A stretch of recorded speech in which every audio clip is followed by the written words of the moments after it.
اگر آپ کے پاس کسی کو دینے کے لیے کچھ نہیں ہے تو اپنے ہونٹوں پر ایک مسکراہٹ سجا لیں۔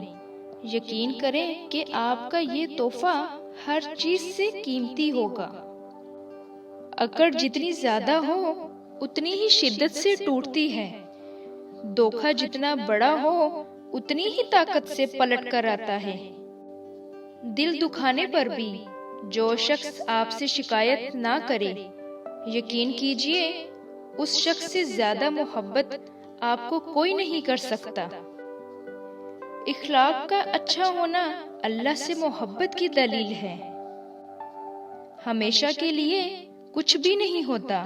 اپنے آپ کو دباؤ کا شکار نہ بنائیں۔ کچھ بھی ہو، حالات کتنے ہی برے ہوں، اچھا وقت آئے گا انشاءاللہ، اور ضرور آئے گا۔ جب دل اداس ہو تو سورت رحمان سنا کرو، یقین کرو بہت سکون ملتا ہے۔ لوگوں کے رویوں پر رونا چھوڑ دیں، بس ایک چیز سیکھ لیں، اپنے معاملات اللہ پر چھوڑنا سیکھ لیں۔ دعائیں آپ کی زندگی کو خوبصورت بنا سکتی ہیں۔ اللہ سے دوستی کیجئے۔ اگر تمہارے رزق میں سے دوسروں کی ضروریات پوری ہو رہی ہیں تو تم خوش قسمت ہو کہ تمہارا رب تمہارا رزق پاک کر رہا ہے۔ اگر تم چاہتے ہو کہ اللہ تمہارا دل روشن فرما دے تو غیر ضروری گفتگو سے بچو، گناہوں سے دور رہو، اور کوئی ایسا عمل خیر ضرور کیا کرو جس کا علم اللہ کے سوا کسی اور کو نہ ہو۔ دلی سکون کے لیے یہی کافی ہے کہ کوئی ہمارا ساتھ دے یا نہ دے، اللہ تعالی ہر وقت ہمارے ساتھ ہے۔ کسی سے نیکی کرتے وقت بدلے کی امید صرف اللہ سے رکھو، لوگوں سے نہیں۔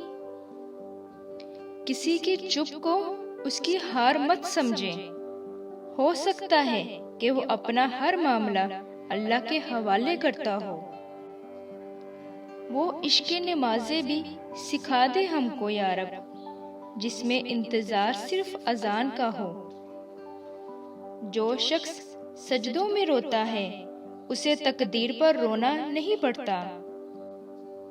جو فیصلہ میرا رب کرتا ہے، یقین جانو عرش سے فرش تک بس وہی بہترین ہوتا ہے۔ دل بڑا ہونا چاہیے، دینے والی ذات تو اللہ کی ہے۔ میں قربان جاؤں اس رب پر جو دروازہ بھی وہاں سے کھولتا ہے جہاں سے سوچا بھی نہیں ہوتا۔ مشکلیں دینے والوں سے بڑا مشکلوں سے نکالنے والا ہے۔ یہ بات اگر سمجھ میں آ جائے تو کوئی بھی مشکل زیادہ مشکل نہیں لگتی۔ راتیں اگر اللہ سے بات کرتے ہوئے گزرنے لگیں تو نیند نہ آنا بھی ایک نعمت لگتی ہے۔ اے اللہ، ہمیں ایسی خوشیوں سے بچانا جو تیری یاد سے غافل کر دیں۔ ناشکری زوال کا آغاز ہے، اور اللہ سے معافی مانگنا سربلندی کا وظیفہ ہے۔ دل جھکنا بھی لازم ہے، صرف سر جھکنا ہی سجدہ نہیں ہے۔ آدھے سے زیادہ کام تو اس وقت ہو جاتا ہے جب آپ کہتے ہیں یا اللہ مدد۔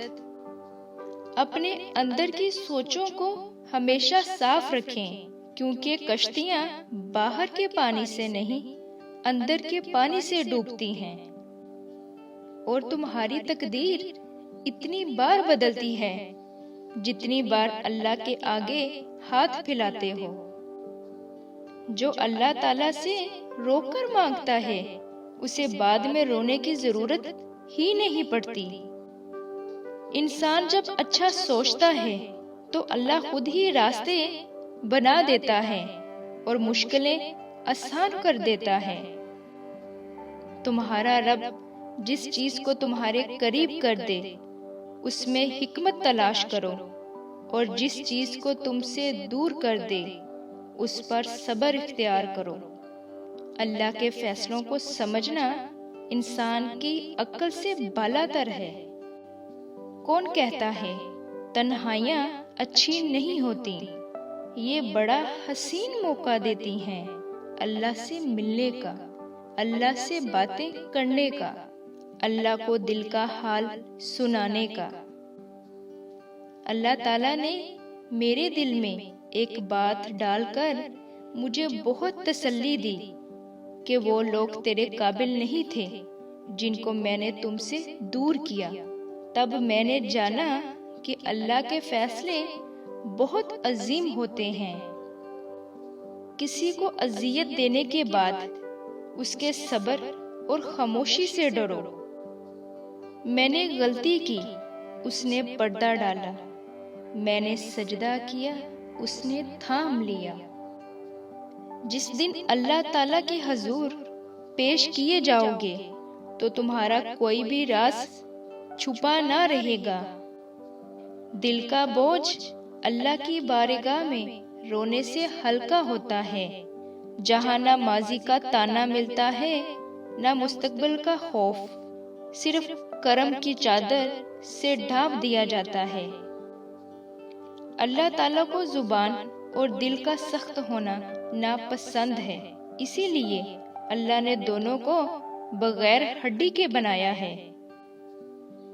ضد کر کے نہیں، سوالی بن کر مانگو۔ فقیروں کو تو انسان بھی خالی ہاتھ نہیں جانے دیتے، پھر رب کائنات سے مایوسی کیوں؟ تم وہ کرو جو تمہارے اختیار میں ہے، اللہ رب العزت وہ کرے گا جو اللہ رب العزت کے اختیار میں ہے، وہ اپنے فیصلے بدلنے پر قادر ہے۔ دل میں اللہ کے ساتھ کا احساس زندہ ہو تو کندھوں پر رکھے غم کے پہاڑ بھی ہلکے ہو جاتے ہیں۔ اللہ ہر بوجھ کو ہلکا کرنے کے لیے کافی ہے۔ اللہ پاک دے یا نہ دے اس کی مرضی ہے، لیکن ہمیں کبھی بھی اس کے کن کی امید نہیں چھوڑنی چاہیے۔ صرف یہ 2 کام کر لو، اللہ کے قریب ہو جاؤ گے۔ خوش اخلاقی سے پیش آیا کرو، دوسروں کا بوجھ اٹھایا کرو۔ خود کو اللہ کی رضا کے سامنے ایسے ڈال دو جیسے سمندر میں تیرتا ہوا لکڑی کا بے جان سا ٹکڑا۔